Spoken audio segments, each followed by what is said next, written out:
Magandang hapon mga bata. Ako nga pala si Jocelyn M. Baez, ang inyong guro sa Araling Panlipunan 9, Economics, Grade 9.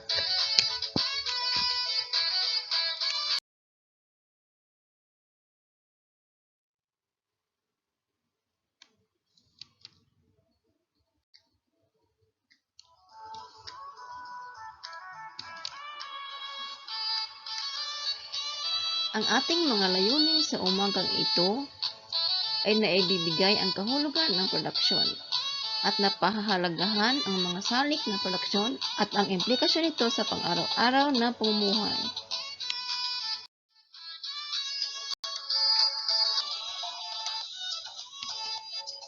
Ang paksang tatalakayin natin ngayon ay tungkol sa produksyon.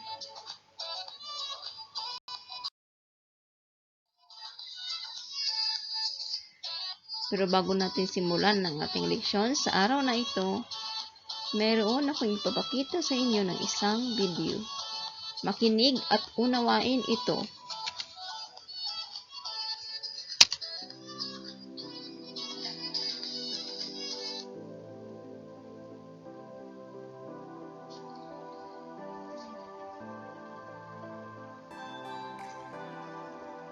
Hi guys! So welcome back to my YouTube channel. So sa mga bago pa lang at hindi pa nakakilala sa akin, so I'm Teacher J. I'm a grade 9 public school teacher.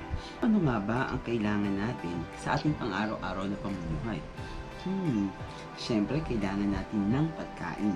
Kailangan din natin ng maayos na damit. Kailangan din natin siyempre ng maayos na tirahan o na bahay na matitirahan. Sa ilan, kailangan nila yung mga luho, kagaya ng pagkakaroon ng alahas, pagkakaroon ng sariling kotse o sasakyan, o kaya naman pagkakaroon ng mga magagandang gadgets, kagaya ng cellphone o kagaya ng laptop. So ang tanong, paano ba natin matutugunan o makukuha yung mga bagay na iyon na kailangan natin sa pang-araw-araw na pamumuhay? So tumpak, tama ha. Ang sagot ay ang production. Kaya ngayong araw, ating susuriin kung ano nga ba ang production bilang isang proseso at ano ba ang kahalagahan o importansya nito sa ating pang-araw-araw na pamumuhay bilang mga tao. So tignan natin. Aral muna tayo. Tandaan natin na ang economics ay nakatuon sa pinakamahusay na paggamit ng limitadong pinagkukunang yaman sa kabila ng ating walang katapusang pangangailangan at kagustuhan. At malaki ang bahagi na ginagampanan ng produksyon upang magamit natin sa pinakamahusay na paraan ang ating mga limitadong pinagkukunang yaman para tugunan ang ating mga pangangailangan at kagustuhan. Production. Pag sinabi natin production, ito ay isang gawaing pang-ekonomiya na kung saan tumutukoy sa paglikha o paggawa ng mga produkto at serbisyo na kung saan tutugon sa ating mga pangangailangan at kagustuhan sa pang-araw-araw. Pangalawa, ang produksyon ay isang proseso din ng pagsasama-sama ng mga tinatawag nating mga salik ng produksyon bilang isang input upang makalikha ng isang output o tinatawag nating tapos na produkto o final product na siyang ititinda at bibilihin natin sa iba't ibang pamimili. So ano ba yung mga salik ng produksyon? Yung mga salik ng produksyon ay yung mga sangkap na gagamitin upang makalikha o makagawa ng produkto. Hindi ka maaaring makagawa ng mga produkto kung wala ang mga salik na ito. At meron tayong tinatawag na 4 na salik ng produksyon.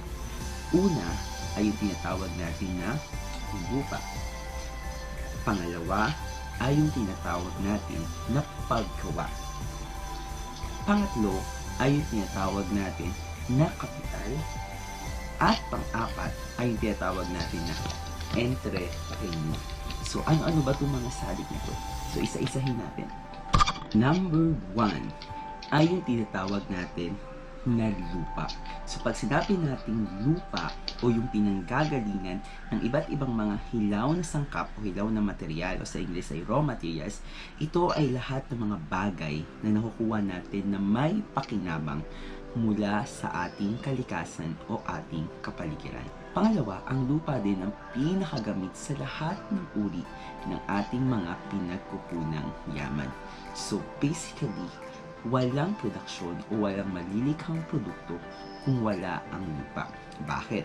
Una, dahil sa lupa nanggagaling yung iba't ibang mga hilaw na sangkap o hilaw na material o raw materials na gagamitin para sa paglikha ng mga iba't ibang mga produkto. Halimbawa, walang magiging bigas kung wala yung palay na itinatanim mula sa lupa. Sa panghalimbawa ng mga hilaw na sangkap o hilaw na material na galing sa lupa.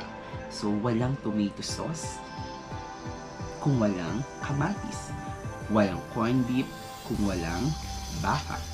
At walang sardinas kung walang isda. So, ibig sabihin, kung wala yung mga lupa na pinanggagalingan nitong mga hilaw na sangkap na to, wala yung mga nabanggit na produkto na yun.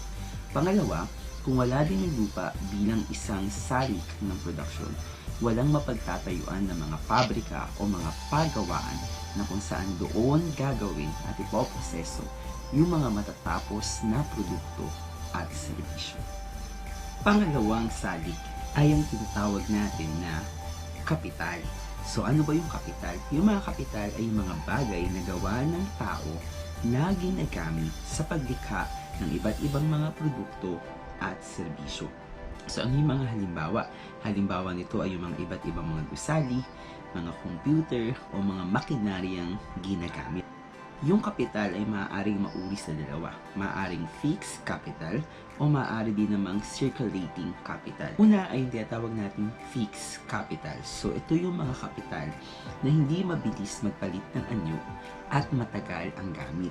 So halimbawa ay yung mga gusaling ipinapatayo, yung mga sasakyan na ginagamit, yung mga makinarya ang gagamitin sa paglikha ng produkto at serbisyo. Halimbawa, walang malilikhang pagtuturo kung walang gagamitin ng mga gusali, ang mga estudyante o mga guro. Gayon din naman, yung isang sardinas na nasa loob ng lata, eh hindi yan magiging isang sardinas na nasa lata kung wala yung mga makinarya, yung mga machine tinatawag na gagamitin para malikha yung produkto niyo. Pangalawa ay yung tinatawag natin na circulating capital. So ito yung mga kapital na mabilis magpalit ng anyo at mabilis maubos. So pinakamagandang halimbawa ay yung ginagamit ng mga langis at ginagamit ng mga kuryente. So itong dalawang circulating capital na ito ay napaka-importante sapagkat hindi tatakbo yung mga iba't ibang mga makinarya o kagamitan kung wala yung langis at kuryente na gagamitin niya sa paglikha ng produkto at serbisyo. At panghuli, yung pera o yung tinatawag natin salapi ay bahagi din ng kapital sapagkat ito yung mga ginagamit na pamumuhunan upang mabili yung mga iba't ibang mga kagamitan na yan na gagamitin sa paglikha ng isang tapos na produkto at pagkakaloob ng serbisyo. Pangatlo, na salik ay yung tinatawag natin na manggagawa o sa Ingles ay labor force. Sila yung mga taong nag-uukol ng lakas na pisikal o mental man upang makalikha ng iba't ibang mga produkto at serbisyo. Sila ang mga gumagamit at nagpapaunlad ng ating pinagkukunang yaman upang ito ay magkaroon ng kapakinabangan. Tandaan natin na ang ating limitadong pinagkukunang yaman ay hindi mapapakinabangan kung wala ang mga manggagawa na gagamitin ang kanilang lakas, ang kanilang kakayahan at talino upang malinang sa pinakamahusay na paraan ang ating mga limitadong pinagkukunang yaman. Kaya kung wala yung mga manggagawa bilang sali, walang magagawa o matatapos na produkto o may pagkakaloob na serbisyo. Panghuli, tandaan natin na ang mga hilaw na sangkap o hilaw na material na mula sa lupa ay kailangan din iproseso.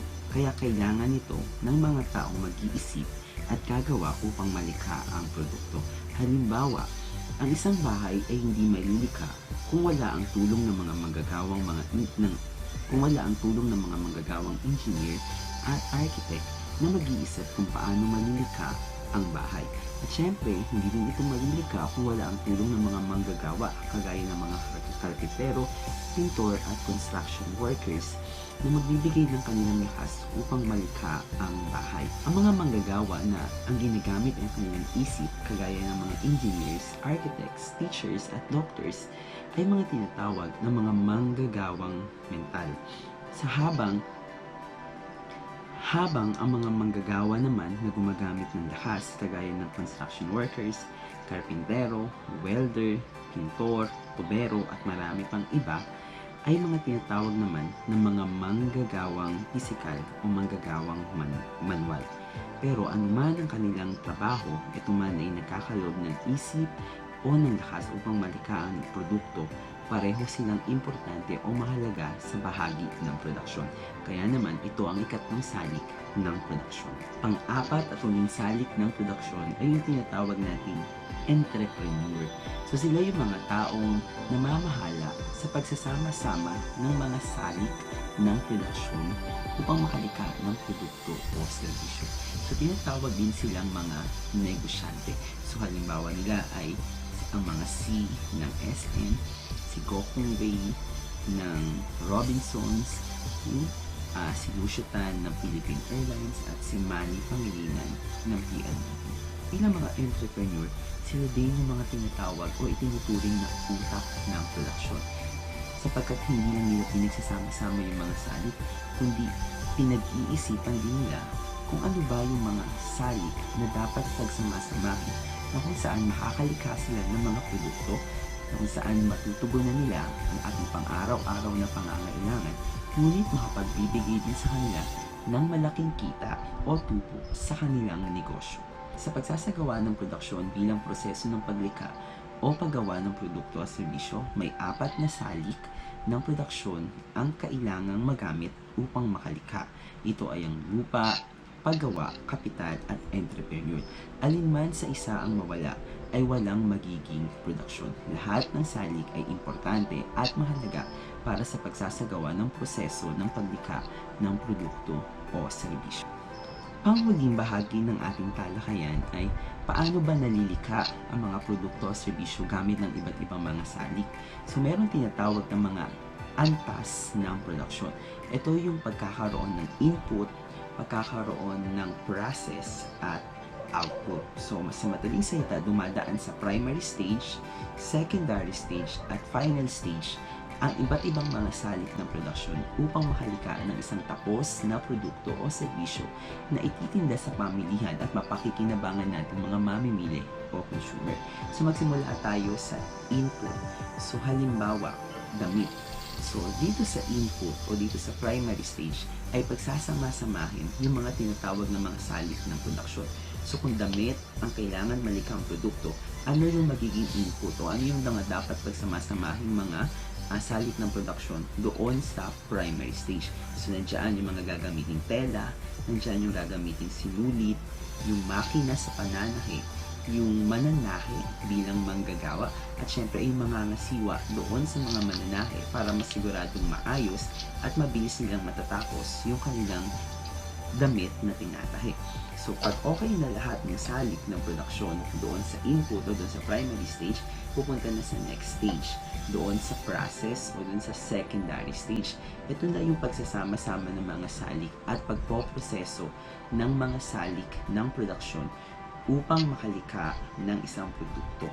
So, pagkatapos na pagsama-samahin yung mga iba't ibang mga salik, ay pupunta na sa output o dun sa tinatawag natin na final stage na kung saan malilikha na ang isang tapos na produkto. So, doon sa binigay na example, ano yung maaari natin maging final output o tapos na produkto? Isang maayos na damit na masusuot ng isang mamimili o consumer. Final stage din nangyayari yung tinatawag natin na pagsasaayos ng mga tapos na produkto. Halimbawa, mula sa paglalagay ng packaging, ng labeling ng produkto at sa distribution nito sa iba't ibang pamilihan para mapakinabangan ng mga tao. May mga iba't ibang halaga ng produksyon. So sa lupa, nandiyan yung tinatawag natin na upa. Sa mga manggagawa ay yung mga tinatawag nating sahod. sa paggamit ng kapital, nandiyan yung tinatawag nating interest. At panghuli sa entrepreneur, nandiyan yung tinatawag nating tubo. So, ang tawag sa mga to ay ang halaga ng produksyon. So, sa madaling salita, ito yung mga tumutukoy sa mga halagang nagastos para malikha ng isang produkto at serbisyo. At mula sa mga halaga o nagastos na to sa produksyon, ay tatakda ngayon ang magiging presyo ng produkto at serbisyo na ititinda sa isang pamilya. So, bilang pagbubuod o paglalahat sa ating aralin ngayon, una, tandaan, ang produksyon ay ang paglikha ng iba't ibang mga produkto sa pamamagitan ng pagsasama-sama ng iba't ibang mga salik ng produksyon. Pangalawa, tatandaan na ang produksyon ay isang irreversible na proseso. Ibig sabihin, kung anuman yung pinagdaanan, ng isang produkto mula sa input, process at output, ito ay hindi na maibabalik. Kapag ang isang produkto ay tapos na, hindi na ito ulit muling maibabalik sa dating anyo nito nung ito ay nasa input pa o nasa process pa. Tandaan, ang pagtaas ng antas ng produksyon o ang pagdami ng mga nalilikang produkto at serbisyo ay isang tanda ng paglago o pag-unlad ng ekonomiya ng bansa. So, diyan po nagtatapos ang ating aralin ngayon tungkol sa produksyon at ang mga salik na ginagamit dito. So, sana meron kayong natutunan. So, don't forget to like, comment, and subscribe sa ating channel para sa mga bago pang mga videos tungkol sa iba't ibang aralin sa economics. So, bye!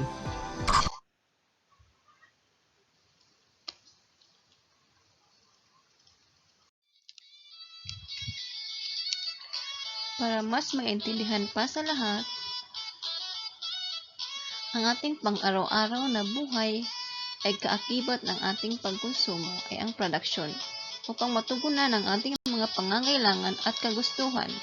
Ngunit, naitanong mo na ba sa iyong sarili kung papaano nabuo ang mga produkto at serbisyo? Kung ano ang mga sangkap na kinakailangan upang ito ay mabuo? Upang masagot ang katanungan sa itaas, tatalakayin sa aralin na ito.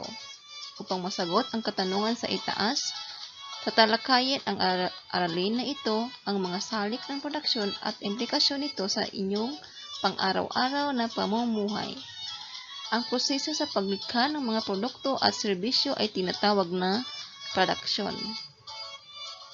Sa pagtahak sa landas ng kaalaman, ikaw ay haharap sa mga tekstong magbibigay kabatiran at mapanghamong gawain na pupukaw sa inyong interes at magdudulot sa inyo ng kaalaman.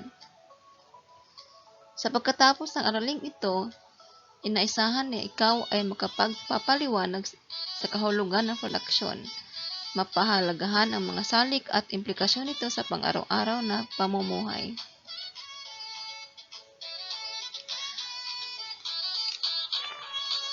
Ano nga ba ang kahulugan ng produksyon? Hindi lahat ng bagay sa kapaligiran ay maaaring ikonsumo agad ng tao. Minsan, kailangan pang idaan sa proseso ang isang bagay upang maging higit na mapakinabangan. Halimbawa, ang kahoy o troso. Ang kahoy o troso ay maaaring gamiting panggatong upang mapakinabangan. Ngunit, maaari din itong gamitin upang makabuo ng misa. Ang produksyon ay proseso ng pagpapalit-anyo ng produkto sa pamamagitan ng pagsama-sama ng mga salik upang makabuo ng output. Ang mga salik na ginagamit sa pagbuo ng produkto ay tinatawag na input. Sa ating halimbawa, ang output ay ang misa at silya. Ang mga input ay ang mga bagay na kinakailangan upang mabuo ang produkto.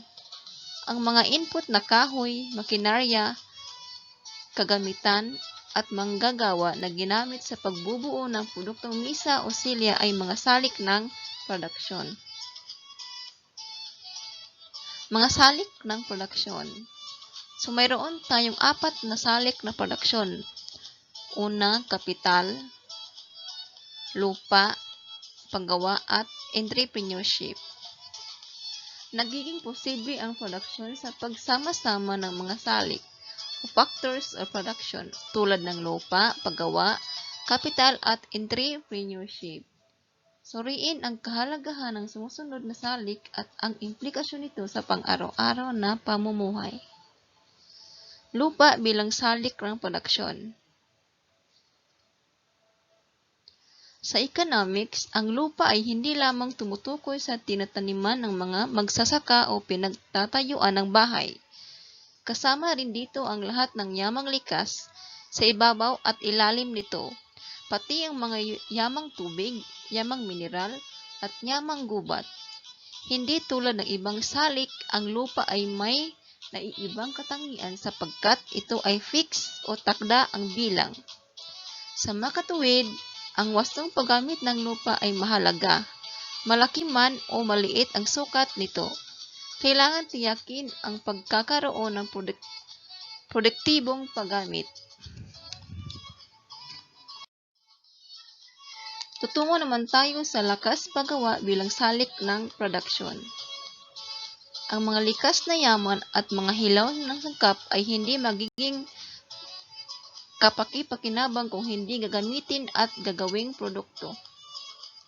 Nangangahulugan ito na kailangan ang mga manggagawa sa transportasyon ng mga hilaw na materials sa pagbuo ng tapos na produkto o serbisyo.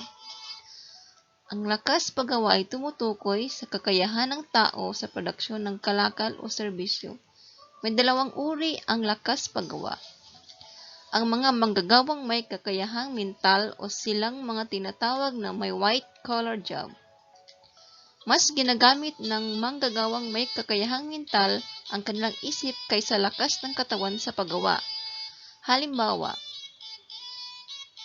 ang mga doktor, abogado, inhinyero at iba pa. Ang katawagang white-collar ay unang ipinakilala ni Upton Sinder, isang Amerikanong manunulat noong 1919. Ang isa pang uri ng lakas paggawa ay ang mga manggagawang may kakayahang pisikal o silang mga tinaguriang may blue-collar job. Mas ginagamit naman nila ang lakas ng katawan kaysa sa isip sa paggawa. Halimbawa nito ang mga kampintero, driver, magsasaka at iba pa. Sahod o sweldo ang tawag sa pakinabang ng mga manggagawa sa ipinagkaloob na paglilingkod.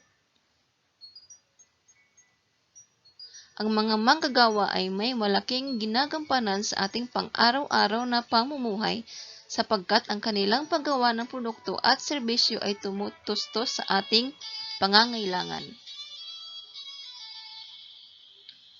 So yun ang tinatawag nating lakas paggawa bilang salik ng produksyon. Kapital bilang salik ng produksyon. Ang kapital ay tumutukoy sa kalakal na nakalilikha ng iba pang produkto. Mas magiging mabilis ang paggawa kung may mga makinarya o kasangkapang gagamitin ang mga manggagawa. Ang mga kagamitang ito na gawa ng tao ay ginagamit sa paglikha ng panibagong kalakal ay isang halimbawa ng kapital. Ang kapital ay maaari ding iugnay sa salapi at infrastruktura tulad ng mga gusali, kalsada, tulay, pati na ang mga sasakyan. Ang pagsulong ng ekonomiya ng isang bansa ay hindi lamang nakakadepende sa lupa at lakas paggawa. Ayon sa artikulo ni Edward F. Denison na may pamagat na The Contribution of Capital to Economic Growth in 1962. Ang kapital ay isa sa mga salik na pagtamo ng pagsulong ng isang bansa. Sa makabagong ekonomiya, nangangailangan ang mga bansa na mangalap ng malaking kapital upang makamtan ang pagsulong. Ang kabayaran sa paggamit ng kapital sa proseso ng produksyon ay tinatawag na interes. Tungo naman tayo sa entrepreneurship bilang salik ng produksyon. Itinuturing na pang-apat na salik ng produksyon ang entrepreneurship. Ito ay tumutukoy sa kakayahan at kagustuhan ng isang tao na magsimula ng isang negosyo. Ang entrepreneur ang tagapag-ugnay na naunang mga salik ng produksyon upang makabuo ng produkto at serbisyo. Siya rin ang nag-oorganisa, nagkokontrol at nakikipagsapalaran sa mga desisyon sa mga bagay na makakaapekto sa produksyon. Taglay ng isang entrepreneur ang pag-iisip na maging malikhain, puno ng inobasyon at handa sa pagbabago. Ayon kay Joseph Schumpeter, isang ekonomista ng 20 siglo. Napakahalaga ng inobasyon para sa isang entrepreneur. Ipinaliwanag niya ang inobasyon o patuloy na pagbabago ng entrepreneur sa kanilang produkto at serbisyo ay susi sa pagtamo ng pagsulong ng isang bansa. Maliban sa pagiging magaling na innovator tulad ng paggamit ng makabagong pamamaraan at estilo sa paggawa ng produkto at pagkakaloob ng serbisyo. Ang sumusunod ay ilan sa mga katangian na dapat taglayin upang maging matagumpay na entrepreneur. Una, kakayahan sa pangangasiwa ng negosyo. Matalas na pakiramdam, hinggil sa pagbabago sa pamilihan, may lakas na loob na humarap at makipagsapalaran sa kahinatnan ng negosyo. Ang tubo o profit ay tumutukoy sa kita ng isang entrepreneur. Ito ay kita ng entrepreneur matapos magtagumpay sa pakikipagsapalaran sa negosyo. Sinasabing hindi nakatitiyak ang entrepreneur sa kanilang tubo dahil hindi pa niya alam ang kahinatnan ng kanyang pagninegosyo. Ang production ang tumutugon sa ating pangangailangan. Kung walang production ay wala rin tayong produkto at serbisyo na ikokonsumo. Ang mga salik na lupa, paggawa, kapital at entrepreneur ay may malaking bahaging ginagampanan sa prosesong ito. Kapag ang mga salik na ito ay nag-ugnay-ugnay, ito ay magdudulot ng mga produkto at serbisyo na tutugon sa ating pang-araw-araw na pangangailangan.